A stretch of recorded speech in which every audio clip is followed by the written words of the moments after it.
Now, I've made a lot of videos in the past talking about the digital push, the death to physical currency, the push for money to go digital.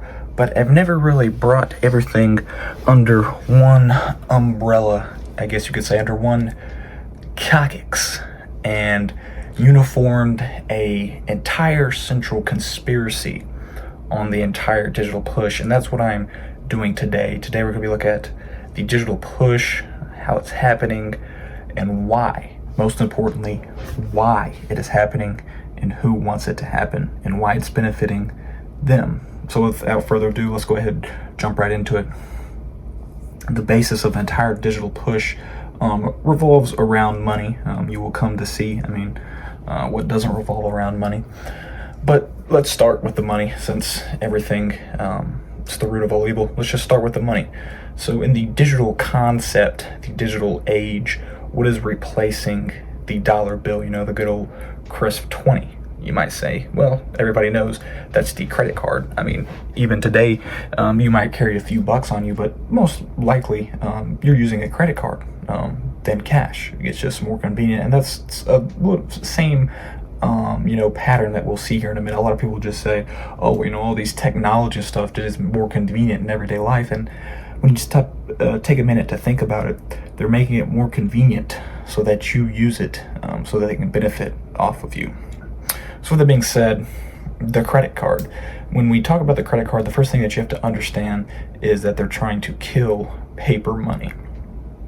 And there's a whole lot of reasons why they're trying to do this, but just grasp the concept that with the credit card, they're trying to get rid of paper money. They're trying to de-circulate the dollar. And we've already seen this. They're already taking change and stuff out of circulation, like I've covered in past videos. But they're trying to take the dollar out of circulation, so the only option you have is the credit card. Now, I'm well aware that there are other methods of payment, such as checks and stuff, but if you get rid of money, it is very easily just to say, I don't accept a check. The only thing you can use at this institution is a credit card.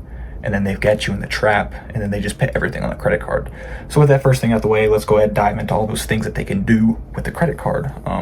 First and foremost, they can track your expenses.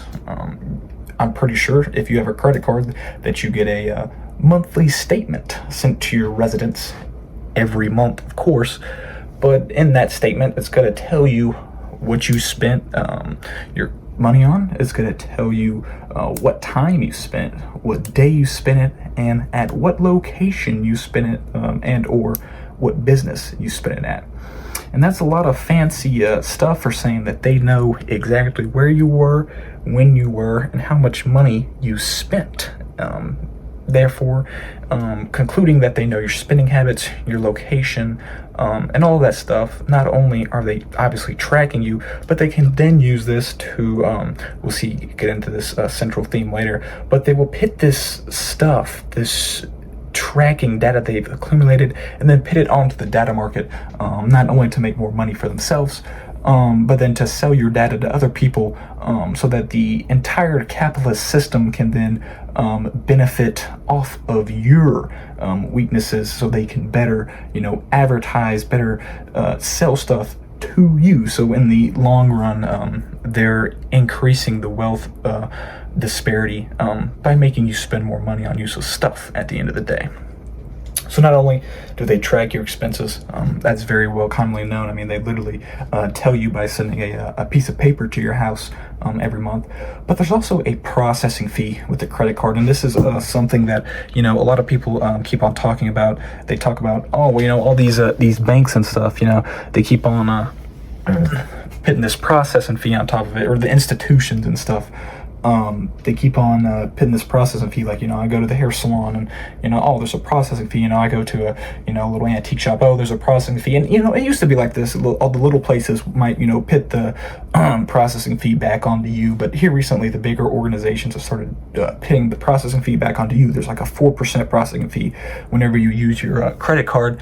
And the reason that they're doing this is because people just use credit cards nowadays. And when it gets to the point that they decirculate the dollar and the only thing that you can use is a credit card, every single institution will put this processing fee back onto you, therefore making you spend more money. Because how they usually do it, I mean, there's always a processing fee, and how they've been doing it in the past is they'll just absorb this processing fee, to take your business with the credit card, and they'll just pay it on their own behalf at their loss.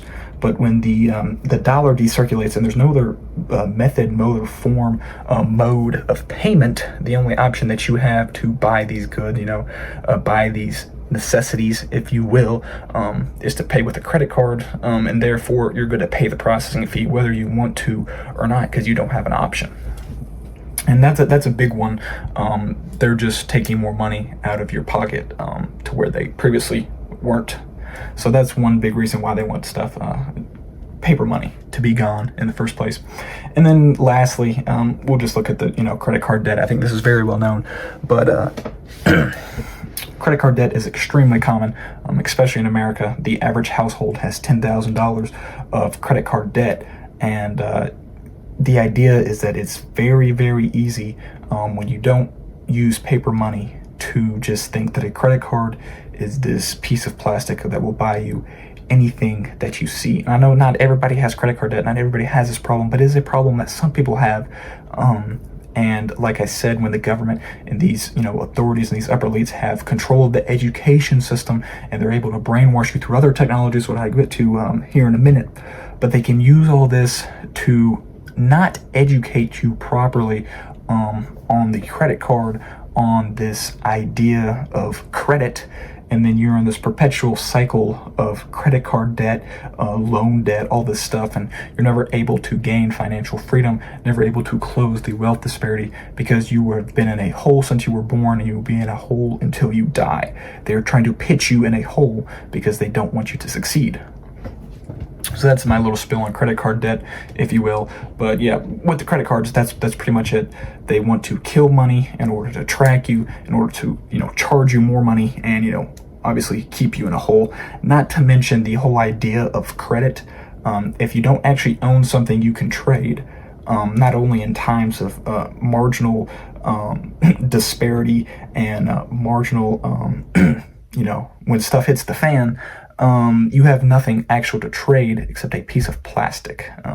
Your money's not real. That's what I'm saying. The credit card doesn't draw it out of your bank account.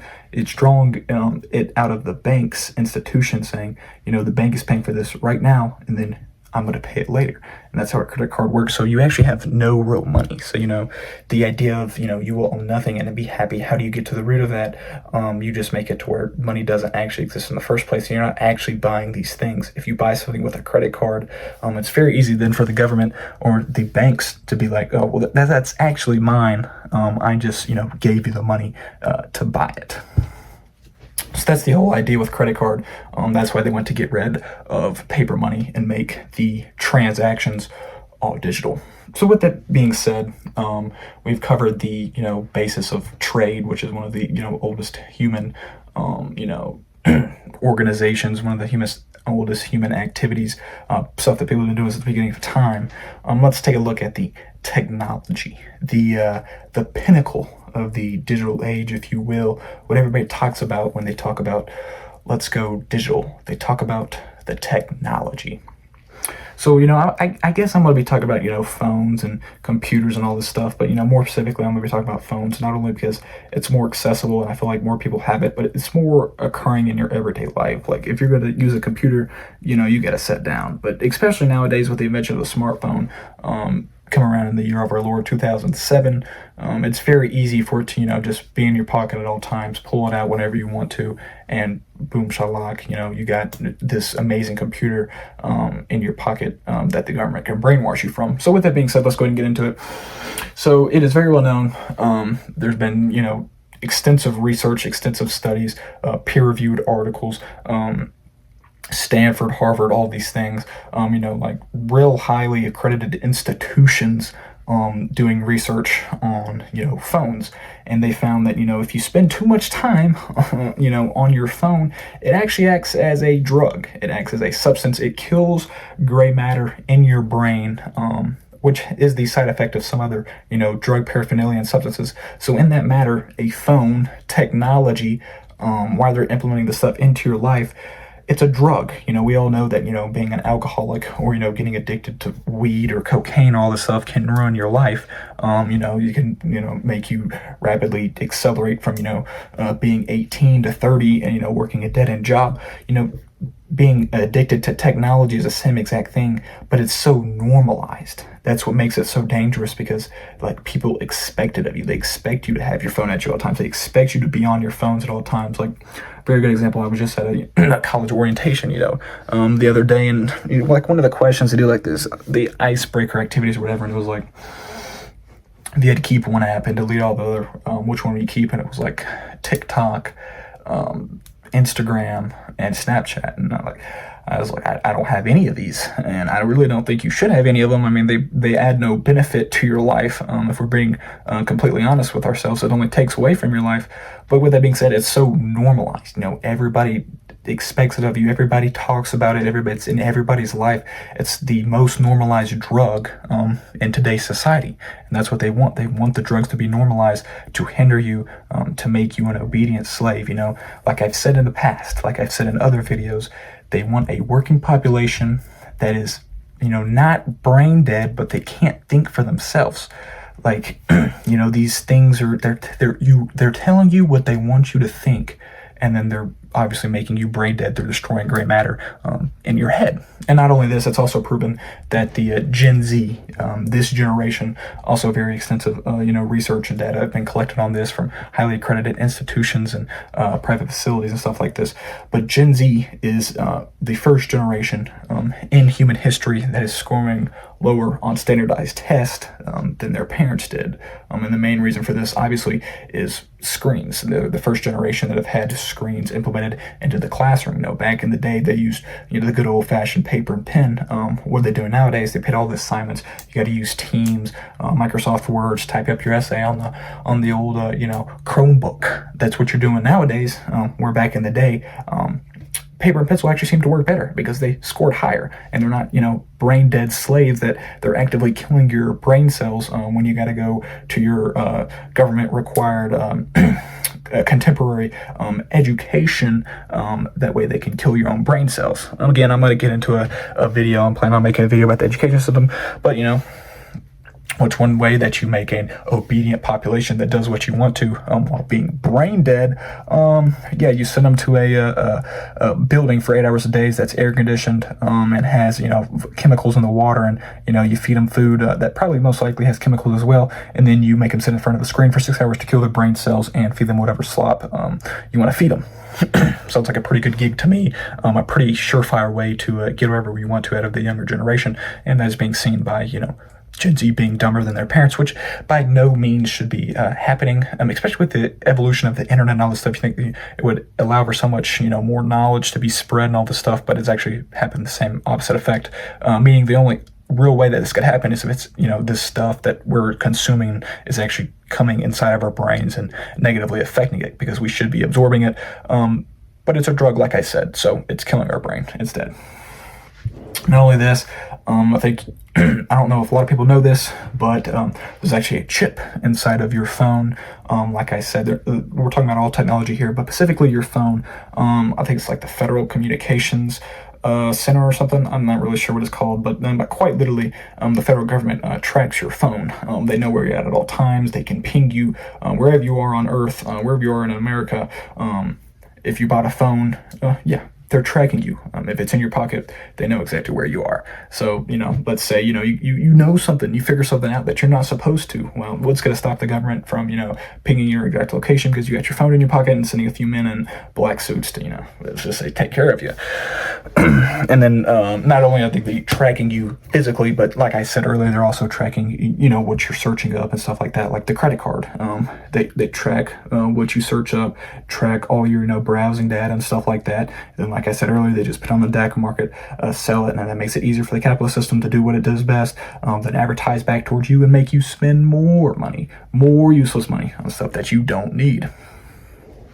And like I mentioned earlier, not only do they, track you and stuff like this, and it's in your pocket 24/7, but the brainwashing capacities for the smartphone is just absurd. I mean, whoever genuinely thought of it, I mean, it is a genius in psychological war operations. I mean, just looking at it from, a common, just take a step back and be like, this guy's a genius, like whether you're on a side or not, whether you're trying to free yourself from these things or you're trying to, brainwash the population like these guys are. I mean, you just gotta admit, I mean, this is a genius idea. I mean, quite literally, they're putting a device that is capable of altering your brain chemistry, destroying your brain, altering you of, quite literally thinking in different ways. They are putting it in your pocket. And unless you push a button, unless you completely turn it off and don't use it, it will vibrate your leg until you look at it. And then once you look at it, it's pretty much over from there. The trap is set and you're just going to fall right into it. The brainwashing through the media, through the videos, through everything, like I said, social media, it's so, readily normalized. They want you to look at it. It's hard to look away. They'll feed you whatever slop that they want to feed you, and you will be happy consuming it. That's just the way it works. Quite literally, they have put a device in your pocket that is capable of altering the way you think. And the younger and younger that you introduce to the generation, because it's coming normalized, like I said, this is the first generation with iPhones. What's going to happen when, they grow up and they start having kids? It's going to get introduced younger and younger and younger to become more normalized. And then it's just going to be quite literally is a drug that is capable of altering your brain chemistry and brainwashing you into thinking things that you're not supposed to think and not supposed to want to think. It's in your pocket. Like I said, masterclass in psychological operations, and, brainwashing the general public. The iPhone does it the best. And with that being said, I just have one last thing I want to talk about with the phone. And one of my favorite movies of all times, one of my favorite books of all times, Ready Player One. Very good novel, very good film adaptation, very good. Check it out if you haven't seen it. But in that, I want to look at the idea that this makes you complacent. When you're inside of this technological world all day, when you're inside of this bubble that distracts your brain, it takes you somewhere else. Like when you're sitting at a desk looking at a computer screen, or when you're standing around looking at your phone, you're not necessarily focused on the outside world. It takes your attention away. It grabs your attention, and by design, it keeps your attention even after you've exited the lucid trance that it's put you in, and that makes you complacent. In Ready Player One, the main character, I forget what the guy's name. I see Parzival in the game, but I forget what that thing is. Wade. That's what his thing is in the movie, anyways. And then he lives in a place called the Stacks, and quite literally, it is a trailer park where, it's just quite literally a trailer stacked on top of another trailer, on top of another trailer, on top of another trailer, on top of another trailer, on top of another trailer. They go as high as they can, and it builds this idea that as long as there's accessibility, as long as there's ways to distract you, as long as you are distracted and you remain distracted for a large majority of the time, you don't have time to think about, let's say, oh, wow, my life actually sucks. I hate living here. This food that I'm eating doesn't even taste real. Oh, wait, they're poisoning my water. Oh, wait, why is all this stuff? Oh, wait, we're in an active war zone? Yeah, oh, wait, the government's actually trying to kill me? All this stuff doesn't occur to you if you're constantly distracted. And also, this is why it's pushed so heavily, like I said. Not only are they benefiting off of all the things I just said previous, but they can keep you there if they make everything digital. Once you get fully digital, there's no coming back. Like right now is when you have to fight against it, because once you become digital, they just become brain dead zombies. Everybody becomes brain dead. There's really no way to fight against it, because you have to be locked in. You have to be in this lucid trance of, technology to accomplish anything in life. All this working remote, I would not be surprised if the government wanted everybody to work remote, and they highly told companies, we'll pay you a stipend if you let your, people work remote, because it keeps them in this lucid trance all day. They're staying at a computer screen for 8 hours a day. They don't have time to think about anything else. Their brains fried. Quite literally, it is killing their gray matter in their brain and making them, a brain dead employee, which is what the government wants. They don't want them to think about anything else but their task to make the capitalist system steal more people money. And that's really the whole idea, They're going to make you complacent, and once they completely go digital, there's no escaping it. So it's this trap that the society is slowly falling into, and the only way to, fight it is to, try to get out as fast as you can, because once you get locked in down here, once you are fully digital, once everything, there's like, you have to work digital, you have to read digital, all these things, you're not escaping it. You're stuck in there for life, and I don't know, you might as well say adios. And with that being said, I just want to take a look back at the data market. I said I would come back to it at the end. But the data market, when they use all these things, when they track you and all this stuff, it's really just, it created another business. It created another business sector. I don't really know what you call them. Where it's just, it's just another industry. That's the word I was looking for. But they take your data from, spending your credit card, looking online on your phone, all these things, and then they send them to these data markets. I mean, this is quite well documented, and it is legal, by the way. And then they send it to these data markets, and then they sell it to businesses and stuff, the capitalist system, if you will, to then advertise back to you accordingly, at what time you look stuff up, all that stuff, I'm sure they're accessing your microphone as well. I know they do, and all this stuff, and just to honestly make the capitalist monster capitalist system feed it more and more and more until it gets bigger, bigger, bigger. With that being said, I really don't have anything else. Hope you learned something from this video. Stay safe and stay hydrated.